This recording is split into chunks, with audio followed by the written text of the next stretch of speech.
반갑습니다. 저는 허세미술관의 관장 이한입니다. 안녕하세요. 자, 오늘 그 스페인 미술기행 관련돼서 어떤 지역을 또 가는지, 그리고 스페인은 어떤 미술관이 있는지, 어떤 작품이 있는지 전반적인 소개를 해드리는 시간을 가질 예정입니다. 그리고 끝나고 투어에 대한 오리엔테이션 시간 질문 받을 예정이에요. 그래서 강연은 약 1시간 정도 좀 넘어갈 것 같고, 그 뒤에 좀 질문 받는 시간을 가지겠습니다. 스페인 미술기행 테마로 이제 시작하겠습니다. 제 소개를 간단하게 드리면요, 저 미대 나왔습니다. 그리고 디자인을 학사로 졸업했어요. 그리고 스페인 유학을 10년 동안 석사로 갔다 왔거든요. 예술 경영으로 공부를 해야 되는데 학교는 겨우 졸업하고 학교에서 공부를 한 게 아니라 미술관에서 공부를 더 많이 한 것 같아요. 그래서 원래 미술관 안 좋아하는데 의도치 않게 먹고 살아야 되니까 그림 이야기 하다가 어느 순간 사람들이 저를 전문가로 잘못 착각하는 그런 경지가 되더라고요. 지금도 되게 많이 모르는데 사람들이 제가 그림을 되게 많이 안다고 생각하세요. 이렇게 겸손을 깔아놔야. 미술관 해설을 스페인 마드리드에서 뭐 프라도, 티센, 레이나 소피아 이렇게 진행을 하다가 좀 잘 됐어요. 그게 초반에. 그리고 뭐 사진 작가도 하고 이대로 쭉 살면 뭐 인생 뭐 편하게 살겠다 맘 편하게. 근데 코로나 딱 걸리고 터지고 돌아왔습니다. 지금 날짜 보이시죠? 20년. 제가 3월 달에 코로나 시작해가지고 휴가를 왔거든요. 이게 한 달이면 끝날 줄 알았어요. 근데 봉쇄령 터지고 유럽이 완전히 난리가 났죠. 그래서 스페인에 못 돌아갔습니다. 3개월 동안 백수 생활을 했죠. 미친 줄 알았어요, 그때. 저 밀린 집세 계속 나가고. 그러다가 이제 봉쇄령 풀리자마자 제가 인천공항 나가려는 그 사진을 제가 가지고 온 거예요. 아무도 없죠. 유령 공항이었습니다. 이때가. 가족들 되게 걱정하더라고요. 위험한데 가냐고. 제가 한국 올 때는 3월 달에는 유럽 사람들, 스페인 현지인이 야 위험한데 왜 가냐고 걱정하다가 이제는 한국이 제일 안전한 데가 되니까 유럽 난리 나고 위험한데 뭐하러 가냐고 했는데 일단 가야 뭘 정리할 거 아니에요. 그래서 갈 때 제가 이 모자를 샀습니다. 왜 산지 감 잡으시나요? 가면 위험해서 저 방어하려고요. 나는 자랑스러운 코리안입니다. 그러려고 저 생존 차원에서 가서 이걸 쓰고 다녔어요. 테러 당할까봐, 인종차별 당할까봐. 제가 코로나 기간 때 그 미용실을 못 갔어요. 꺼지라고 할까봐. 그래서 제가 그때 예수님 패션을 하고 다녔죠. 그리스도, 세인트. 지나가다가 어떤 좀 개념 없는 스페인인이 야 니네 나라 꺼지라고. 나 코리안인데 야, 치노 이러거든요. 그럼 꺼지라고. 그런 얘기를 좀 감내하고 살았죠. 마드리드의 제 현지 집이었어요. 여기에 뭐 유학생들도 좀 쉐어해주고 그런 집이었는데 제 작업실입니다. 여기 유튜브 막 찍었던데 이게 뭔지 감 잡으신 분? 전혀 감이 안 잡히시죠? 제가 딱 키 문 열고 딱 들어가니까 이렇게 돼 있는 거예요. 도둑 들었어요. 스페인 집이요. 진짜 부자 동네 아니고 집을 오래 비우잖아요. 털리는 경우 꽤 많습니다.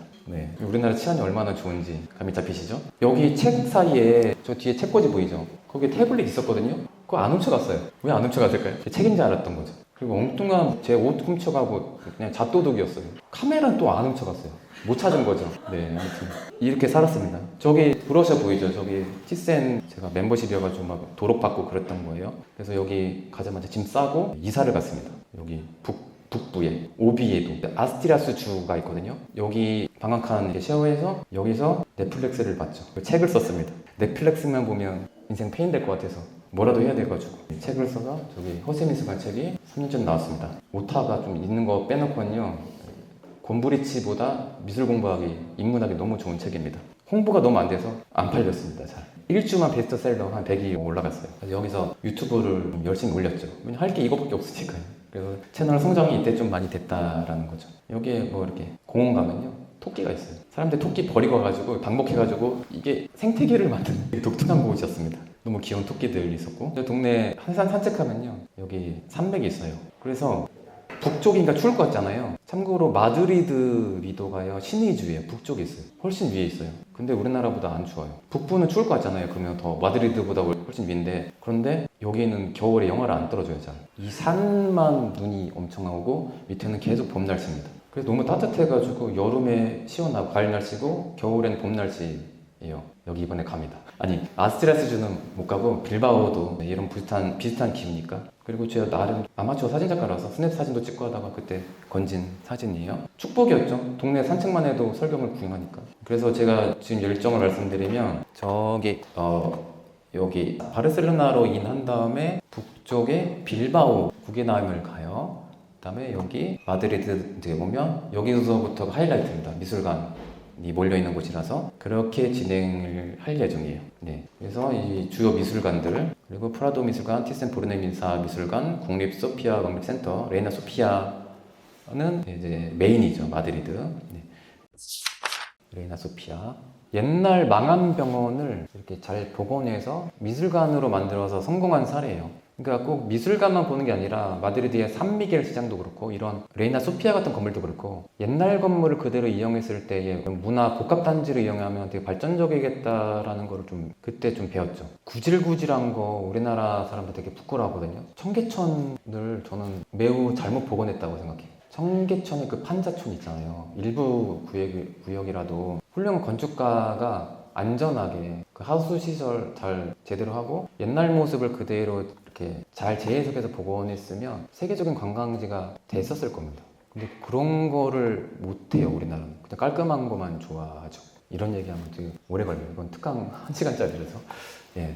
아무튼 그럼 원래 병원이었는데 여기에 이런 그림이 있어요. 여성 화가의 유명 작품이고 그다음에 그 헤르메 앙글라다라는 그 작가인데 아르누보의 영향을 받았어요. 클림트의 영향을 받았다고 많이 평가를 하죠. 이 작품 좋아하는 분들 되게 많더라고요. 달리의 작품 중에 달리가 그린 작품 중에 몇 안 되는 건전한 그림이죠. 근데 이 작품이 색깔도 되게 심플하고 깔맞춤했죠. 얼굴이 안 보이니까 비밀스러운 분위기를 자아내서 많은 사람들이 좋아하더라고요. 저도 되게 좋아하는 작품입니다. 동생을 그렸대요. 동생. 근데 옆모습 보면요. 왜 얼굴 안 보이게 그렸는지 동생 안 튄 것 같아요. 왜냐면 동생의 실물 보면 그렇게 못생긴 건 아닌데 옆모습 보면 너무 추하게 그렸더라고요. 어릴 때 동생을 학대했다고 하더라고요. 또 아무튼 제정상인 화가는 아닙니다. 그리고 꽃병을 든 여인 피카소의 조형물이 있는데 게르니카의 하나의 또 습작 조형이기도 해요. 게르니카랑 또 같이 보면 재밌습니다. 이 꽃 뭔가 이렇게 들고 있는 그 모양이 게르니카 안에 있거든요. 솔직히 레이나 소피아는 게르니카를 직관화를 하려고 이제 가는 미술관이죠. 이 내용에 대해서 설명을 해드려요. 근데 피카소가 정확하게 이 안에 등장하는 이 소, 말, 상징성에 대해서 아무런 얘기를 한 적이 없거든요. 온갖 해석만 난무할 뿐이에요. 그래서 그 역사적인 배경 그런 것까지는 말씀드리고 왜 이렇게 모티브화 했는지 그런 거는 각자 좀 상상하기 나름이죠. 그래서 객관적인 거는 객관적인 거 말씀드리고 좀 상상의 여지를 좀 열면서 설명을 좀 드리려고 합니다. 이 게르니카는 마을 이름이에요. 옛날에는 도시 이름이었습니다. 빌바오가 지금은 제일 유명한 중심 도시예요. 파이스 바스코라는 지역에서 옛날에는 게르니카가 이 지역 수도였습니다. 그래서 이 도시에서 발생한 충격적인 상황 프랑코가 내전을 일으켜서 사람들을 엄청나게 많이 학살을 했죠. 그거에 분노를 해서 그린 그림이죠. 그걸 직관을 하는데 그런 게 있어요. 저는 이걸 한 일주일에 한 번, 많으면 3번 보니까 아무런 감흥이 없습니다. 맨날 보면. 근데 저는 이걸 처음 봤을 때의 그 사람들의 얼굴 표정을 보면 예술이에요. 그냥 가다가 막 놀래요. 표정이. 드디어 보는구나. 그리고 이걸 내가 드디어 보는구나. 그 표정을 볼 때가 너무 즐겁더라고요. 아무튼 이 사이즈보다 더 큽니다. 이거. 벽화 사이즈 엄청 큽니다. 프랑코가 은근 디스한 그림이잖아요. 그래서 이 그림도 피카소처럼 망명자였어요. 프랑코 디스한 그림 그러니까 프랑코 독재자 살아있는 내내 스페인에 못 왔어요. 피카소가. 그래서 그 망명자 그림이기도 하죠. 오랜 기간 동안 뉴욕 모만 미술관에 피신 갔었던 그림이에요. 그러다가 프랑코 독재자가 죽고 나서 돌아오게 된 그림이죠. 피카소의 청색시대 때의 그림, 초상화도 있어요. 그 과도기 때 변화하는 과정도 볼 수가 있고 피카소의 큐비즘 시절의 그림 것도 볼 수가 있죠. 그리고 다시 달리는 성과 관련된 걸 모티브로 그립니다. 이게 성불구자와 관련된 걸 그렸다고 해요. 본인이 성불구자였거든요. 그래서 오히려 성에 집착을 한 거일 수도 있습니다. 갈라를 평생 사랑했는데 갈라와 잠자리를 나눴어요. 그런 것도 이야기해드리고. 그래서 갈라는 항상 여신으로 그립니다. 온갖 여자들이 다 갈라인데, 근데 유난 외모 컴플렉스가 있는 여인이었는데 되게 젊고 이쁘게 그립니다. 이 달리는 트라우마가 있었던 이런 벌레, 개미, 메뚜기 이런 걸 막 그려놓죠. 제목이 자위예요. 뭔가 모티브가 성적이라고 그랬죠. 이거 되게 유명한 작품입니다. 이것도. 저는 호암미로의 과도기 시절 그림 좋아한다 그랬잖아요. 이때 그림 은근 매력 있어요. 역사적인 화가도 초창기 전성기 때 아닌 그림의 매력을 느낄 때가 있는데 그런 화가가 호암미로인 것 같아요. 저 개인적으로는 항상 자기 지역성 강조해요. 이 화가. 까탈루냐 자기 지방입니다. 그리고 파이프를 든 남자. 흡연이 주제입니다. 호암미러가 A형가라서 이런 걸 좀 그렸는지 모르겠어요. 아무튼 호암미러 온갖 그림들이 다 귀엽습니다. 색동 저고리 같은 이런 느낌. 제가 바르셀로나 여행 갔을 때는 이 레이나 소피아 작품이 출장 왔더라고요. 그래서 이건 다 운이에요. 이거 보러 갔는데 다른 유럽 출장 가 있고 그건 어쩔 수 없어요. 어떻게 사람 힘으로 되는 게 아니라서. 네. 게르니카는 안 옮깁니다. 시녀들. 그럼 시위 일어나요. 미쳤냐고. 그것 때문에 오는 건데, 그러니까 그런 메인급은 빌려줄 리가 없죠. 그리고 내전 때 피카소가 게르니카를 그렸다면 이 호암미로는 이 포스터를 그렸습니다. 스페인 도와달라고. 솔직히 이번 여행에서 하이라이트, 숨겨진 하이라이트는요, 프라도가 아니라 여기입니다. 제 개인적으로. 이 미술관이 상대적으로 저평가받고 있거든요. 이 미술관이. 여기에 유명한 화가 작품이요. 진짜 많아요. 그래서 저 개인적으로는 스페인에서 가장 가치 있게 여기는 미술관입니다. 티센 보르네 미사. 그래서 여기 들어갈 거고 프라도 미술관 바로 건너편에 있습니다. 근데 여행객들이 프라도만 가요. 아니면 두 번째 옵션으로 레이나 소피아. 근데 여기 진짜 재밌는 그림 많습니다. 그래서 여기 그 티센 가문에서 원래 개인 소장이었어요. 근데 그거를 고가에 이제 기증하면서 국영화한 이제 미술관으로 유명하죠. 미켈란젤로의 회화 스승이었던 기릴란다요의 유명한 초상화 르네상스 시대 때 작품도 유명한 게 꽤 있고 독일의 르네상스 아버지 뒤러 아담과 이브 그랬잖아요. 초상화 쓰러졌다는 그 그림. 그 투톱 중에 하나가 루카스 크라나그인데 독일 화가들이 약간 얼굴을 캐리커처처럼 그리는 게 있거든요. 예수 그리스도 진짜 웃기게 생겼죠. 볼 때마다 재밌어요. 아무튼 그런 화가입니다. 이 화가 되게 유명해요. 그리고 현대미술도 강합니다. 폴 클레, 청기사파 잠깐 했었던 뭐 추상화, 그 다음에 그 바우하우스 독일 디자인학교로 유명한데 그때 초창기 교수님이었어요. 근데 이제 동세, 회전하는 집이라는 작품입니다. 큐비즘의 영향을 받아서 이게 면분할한 거죠. 바자르레 전시회 다녀오신 분 계시잖아요, 그죠? 근데 순수 미술 회화 작가예요. 그러니까 디자인이 여기서 출발한 겁니다, 솔직히. 순수 미술과 디자인 간에 원래 차이가 없어요. 근데 이게 바우하우스 거치면서 이게 완전히 다른 분야처럼 돼버렸죠, 현재.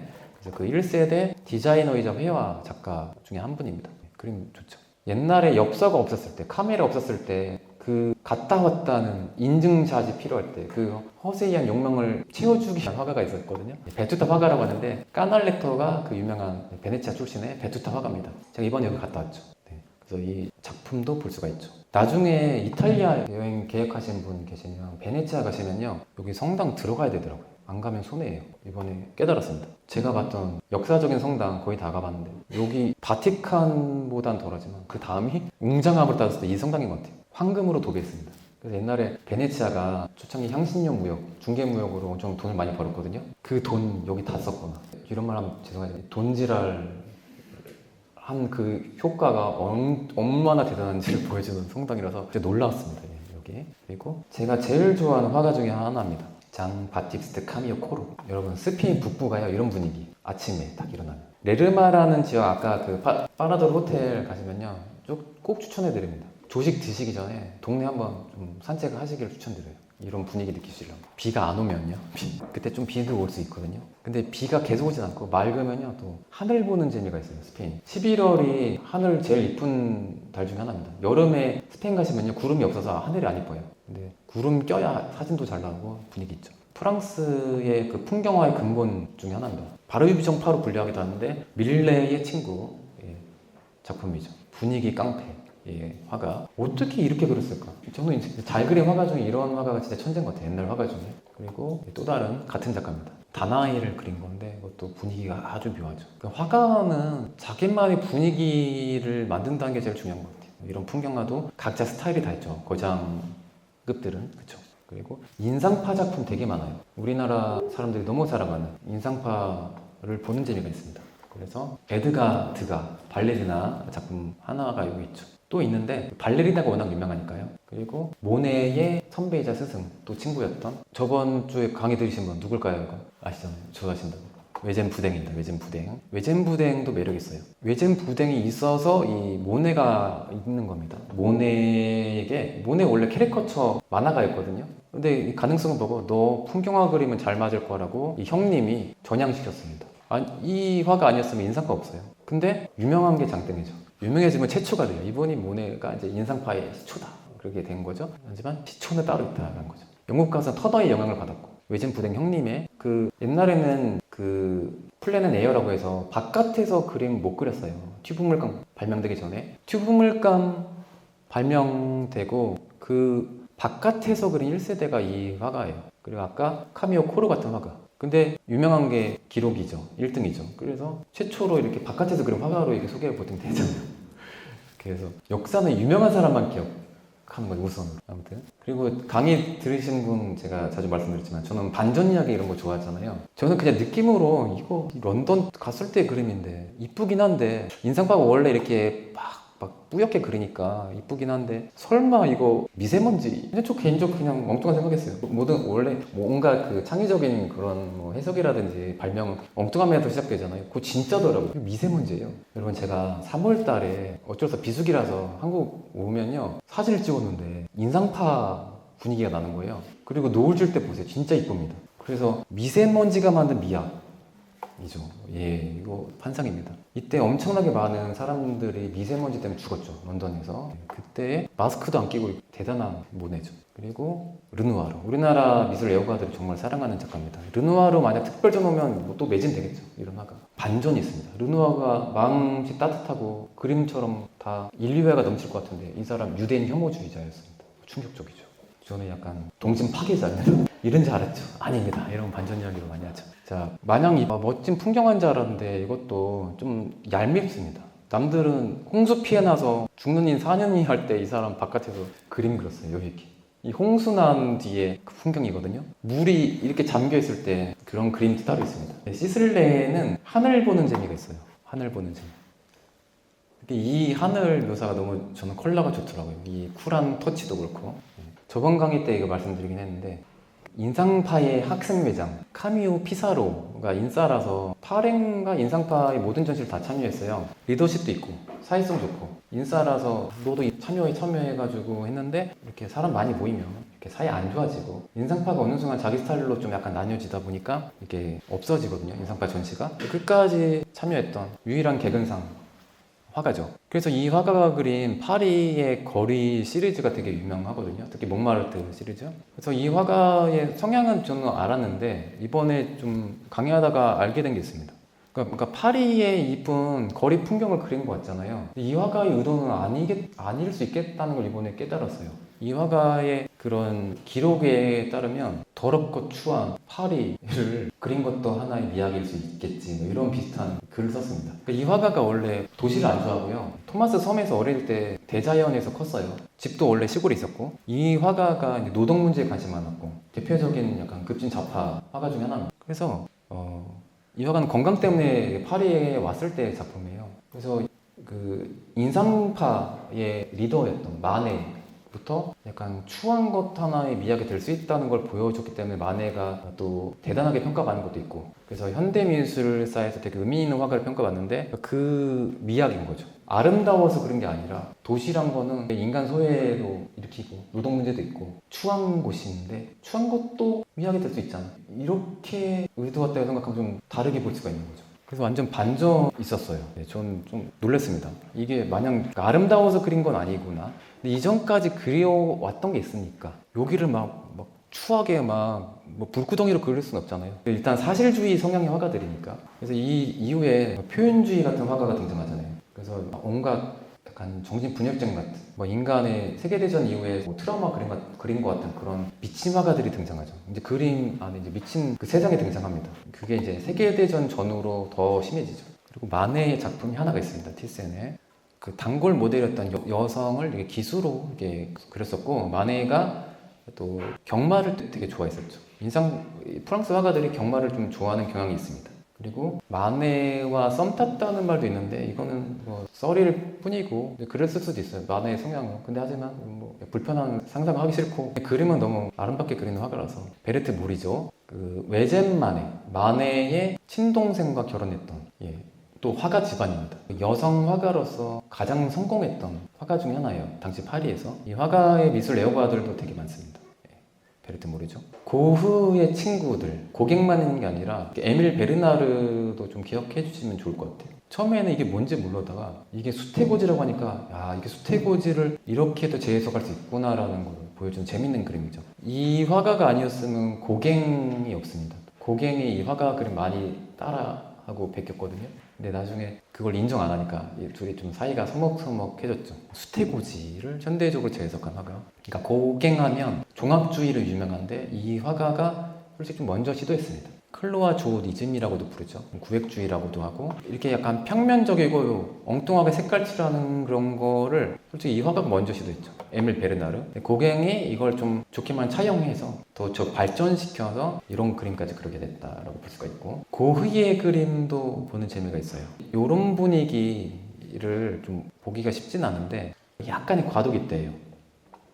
아를 시절 때의 작품이고 전적 풍경 비슷한 시대입니다. 고흐가 원래 사실주의 성향의 화가였어요. 감자 먹는 사람들 그릴 때만 해도 그림풍이 완전히 우리가 아는 고흐가 아니었어요. 원래 이랬습니다. 그러니까 헤이그파라고 해서 네덜란드가 사실주의풍의 저채도의 분위기 있는 풍경화를 많이 그렸거든요. 그 삼촌한테 그림 잠깐 배웠습니다. 그 영향을 받아서 이렇게 그리다가 파리 잠깐 갔다 오더니 인상파의 영향을 받으면서 또 신인상파, 시리 같은 화가 영향받으면서 그림이 화사해지는 거죠. 그래서 고흐가 원래부터 이런 화가가 아니었구나를 또 보여주는 그림이 여기 있죠. 네, 이 고흐는 죽기 전까지가 전성기였잖아요. 딱 돌아가신 해 말년 작품입니다. 그 그림은요, 솔직히 화가의 인생이 전부라고 하는 사람도 있고, 고흐는 솔직히 만약에 멀쩡하게 활동하고 돌아가셨으면요 이렇게 사랑받지 않았을 수도 있어요. 스토리가 있기 때문에 더 사랑한 것도 있죠. 그래서 파리 근교의 오버리 슈르 우아즈 이 마을 솔직히 가면 볼 거 없거든요. 근데 고흐가 여기서 뭐 자살했다고 하니까, 자살한 것도 뭐 이렇게 좀 논란이긴 하지만, 그래서 마지막에 그린 그림이니까 더 의미가 있는 거죠. 까마귀가 난 밀밭이란 그림도 유명한데 요 동네 근처입니다. 근데 너무 아름답죠. 이렇게 그린 사람이면 자살 안 할 것 같지 않아요? 그리고 고흐 멀쩡했대요. 그 당시 인터뷰 보면. 아무튼 티센 보르네미사 미술관 그 작품 중에 하이라이트 중에 하나입니다. 프랑크 마크라는 청기사파의 핵심 멤버 중에 하나예요. 청기사파가 솔직히 사주명이 유치한데 파란 말 좋아해서 청기사파 만든 거예요. 유치하죠. 칸딘스키하고 프란츠 마크라는 이 친구가 기사도에 대한 로망, 파란 색깔 좋아해서 청기사파 만들었는데 그림은 되게 좋습니다. 만약에 1차 세계대전 아니었으면 좀 오래 지속됐을 테고 하나의 현대미술 사조의 또 다른 발전을 좀 만들지 않았을까. 세계대전 아니었으면요 현대미술의 본고장이 파리가 계속 됐을 수도 있고, 아니면 독일 쪽으로 약간 이동되지 않았을까라고 생각도 들어요. 왜냐면 이쪽 세계대전 때까지 여기가 완전 전성기라서. 그래서 이 1차 세계대전쯤에 독일의 표현주의가 진짜 유명한데 전 세계 어디 미술관보다도 이 표현주의 그림이 되게 많이 수정돼 있고 유명한 작품들이 많은 게 여기 티센 보르네 미술관입니다. 프란츠 바크고요. 이 누굴까요? 여기? 이 화가? 의외입니다. 못 알아맞힐 거예요. 칸딘스키. 과도기 시절이에요. 칸딘스키 완전한 표현주의 화가였어요. 우리 칸딘스키 하면 완전 디자인적인 화가로 생각하시지만 원래 아니었다라는 거죠. 그래서 그런 독일 표현주의, 이제 미친 그림 나온다고 그랬죠. 1차 세계대전 트라우마를 그렸다고 평가받는 키르이너, 에른스트 루트비 키르이너 이런 작품이 있습니다. 그래서 뭐 야수파와 솔직히 뭐 차이는 없어요. 그리고 샤갈도 있고, 샤갈 그림 진짜 유명한 그림 너무 많죠. 제가 숨겨진 하이라이트는 여기라고 그런 이유가 있어요. 포레다는 작품수 정말 많고 세계적인 거장 많긴 해요. 근데 인기가 많은 화가들이 몰려있는 데는 여기가 아닌가. 그러니까 뷔페 같은 미술관. 유명한 화가 종합 세트. 그러니까 여기 보면 이 화가도 있어, 이 화가도 있어, 다 있어요. 존 싱어 사저도 외과도 되게 많으시네요. 양파 파는 소녀 이 표정 짠한 거 보세요. 이게 리얼리즘이죠. 옛날이나 지금이나 노동 문제, 애들이 일하잖아요. 어릴 때 그 표정을 볼 수가 있는 거고. 그 다음에 이 그림 진짜 유명하죠. 에드워드 호퍼의 이 그림 여기 있어요. 운 나쁘면 출장 갑니다. 이거 워낙 인기 많아서 출장 자주 가더라고요. 그리고 소로야 미술관도 가능하면 같이 들어가려고 합니다. 소로야의 대저택 옛날 그 건물을 그대로 미술관이 이용하거든요. 옛날에 귀족 화가집 놀러 가는 재미가 있어요. 발렌시아 출신이라서 발렌시아가 이 도자기로 유명하거든요. 그래서 그 소장 도자기도 있고 정원이 진짜 예뻐요. 여름에 도시락 싸가들고 가면 좋습니다. 이렇게 정원도 이쁘고 아람브라를 모티브로 따라했다고 하더라고요. 소로야는 누드화가 되게 분위기가 있습니다. 누드화의 모델은 저기 자기 부인을 많이 그렸다고 많이 하고, 그 다음에 이제 매춘을 모티브로 리얼리즘 화각에 대해 썼어요. 이 그림 너무 분위기 좋더라고요. 사실주의인데 미니멀리즘적인 되게 현대적인 사실주의 그림 너무 심플하죠. 자기 부인이 둘째인가 셋째 딸 낳았을 때 얼마 안 되는 시절의 그림, 너무 따뜻한 그림이죠. 마음이 그런 포근한 그림입니다. 그래서 이런 인상주의 계열의 화가들은 솔직히 설명이 필요하지 않아요. 크게는 그냥 보는 데 매력이 있죠. 이 그림은 일단 솔로였는데 없을 때도 있긴 합니다. 이 누드화가 이번에 있으면 좋겠어요. 왜냐면 벨라스케스 엄청 신청한 받들은 후배 중 하나예요. 이 천묘사가 벨라스케스가 그린 교황 초상화의 그 천묘사 너무 흡사하거든요. 그래서 소로야가 벨라스케스 습작을 많이 했다는 게 또 보여지고, 그다음에 거울 보는 로크비의 비너스라는 작품이 내셔널 갤러리에 유명한데 그 작품의 영향을 좀 많이 받았다고 볼 수가 있습니다. 되게 매력 있는 누드화죠. 강연을 잘 들어줘서 감사합니다. 이한이었습니다.